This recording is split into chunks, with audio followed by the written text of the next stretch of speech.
এই ৰাস্তাটোৰ বিষয়লৈ আজি 17 বছৰ হ'ল BPF চৰকাৰ বিজেপি চৰকাৰ কৰা বিজেপি চৰকাৰ BPFৰ আমাৰ এই জগদীশ চৰকাৰে তেখেতে আমাৰ গাঁৱত আজিলৈকে একো দিয়া নাই। দুটামান মাত্ৰ ছাতি দিছিলে আৰু দিছিলে কম্বল দুখনমান আৰু এই আঁঠুৱা দিছিলে আৰু দিছিলে এই কি কয় SPI মেচিন দুটামান দিছিলে আৰু তাক বাহিৰে একো দিয়া নাই। এতিয়ালৈকে আমি একো পোৱা নাই। ৰাস্তাত কোনো এতিয়ালৈকে আমাৰ এইটো ৰাস্তা হ'ব বুলি কৈ আছে, ৰাস্তা হোৱা নাই। এতিয়া ল'ৰা ছোৱালীবিলাক স্কুলত যোৱা আমাৰ বহুত কঠিন হৈছে। টিউশ্যনত যায়, এতিয়াতো লকডাউন আছে বৰ্তমান। এতিয়া আমাৰ ল'ৰা ছোৱালীবিলাকে এইটো ৰাস্তাৰে টিউশ্যনত যায়, বহুত কষ্ট হয়।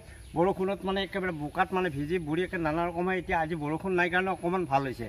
এনেইতো বৰষুণ দিলেতো একেবাৰে যাব নোৱাৰা অৱস্থা হৈ যায়, গাড়ী এখন আহিব নোৱাৰে। আজি যদি এজন বেমাৰী হয় ডাঙৰকৈ, তেতিয়াহ'লে 108 এখন আহিব লাগিলে এইফালেদিতো যাব নোৱাৰে। আপোনালোকে নিজে দেখিছে এই ৰাস্তাৰ অৱস্থা। গতিকে এনেকুৱাকৈ চৰকাৰ থাকি আৰু MCL থাকি এনেকুৱা অৱস্থা হৈ থাকিলে গাঁৱত তেতিয়া কি হ'ব? আজি MCLৰ আমাৰ মেইন হ'ল কিৰণ বড়ো বালিপাৰা, তেখেতেও এবাৰ আহি নাচায়। VCDC চেয়াৰমেন কিৰণ বড়ো, তেখেতেও আহি এবাৰ ৰাস্তাটো চোৱা নাই। গতিকে এই অৱস্থাত ৰাইজে আমাৰ কি কৰিছে, চাকৰিয়ালবিলাকৰ পৰা 500, 600, 800 এনেকৈ টকাবিলাক উঠাই পেলাই সেই মানে এইটো চেইন গেবেলৰ বস্তু আনি এইখিনি পেলাই কোনোমতে মানুহখিনি যাব পৰা কৰিছে। অকল এইখিনিয়ে নহয়, আগত আমাৰ মছজিদৰ ওচৰত তাতেও তেনেকুৱা হৈছে। গতিকে তেনেকুৱা অৱস্থাত আজি আমি এই জোপোৰা অৱস্থাত থাকিব লগা হৈছে আৰু। গতিকে আমাৰ এতিয়া উপায়বিহীন হৈ গৈছে। সেইকাৰণে এতিয়া আমি কি কৰোঁ কি নকৰোঁ, মানে চৰকাৰৰ পৰা কোনো একো পোৱা নাই। এতিয়া আমাৰ বানপানীটো আহিলে, বানপানী হৈ এতিয়া ৰাস্তা ডুবি গ'ল। ৰাস্তা ডুবি ফিচাৰী চব মাছ ওলাই গ'ল। কোনো এজনে এতিয়ালৈকে খবৰ লোৱা নাই। গতিকে এইবিলাক পৰিস্থিতিত আমি এতিয়া ভুগিবলগীয়া হৈছে আৰু। গতিকে আৰু কি ক'ম আৰু, এইখিনিয়ে আমাৰ মানে দুৰ্ভাগ্য আমাৰ গাঁৱৰ ৰাইজৰ। চৰকাৰ BPF চৰকাৰ হোৱা আজি 17 বছৰ হৈ গ'ল। এই 17 বছৰত তাৰমানে এজনে আছিল EM জগদীশ চৰকাৰ।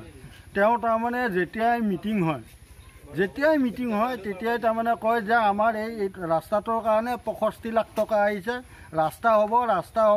আজি 17 বছৰ পাৰ হৈ গ'ল। কিন্তু এতিয়া তোমালোকে নিজেই দেখিছা, নিজে দেখি আহিছা যে কিমান ৰাস্তাত কি হৈ আছে। আমাৰ ইয়াতে এখন গাড়ী আহিব নোৱাৰে।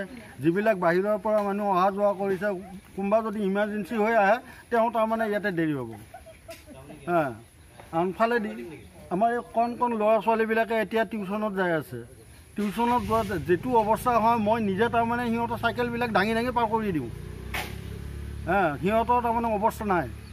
গতিকে এই আমাৰ যি নতুন পাৰ্টি এটা আহিছে UPPL, আমাৰ সকলো ৰাইজে ভোট দি বেলেগ নহ'লেও আমাৰ এই ৰাস্তাটো হ'ব।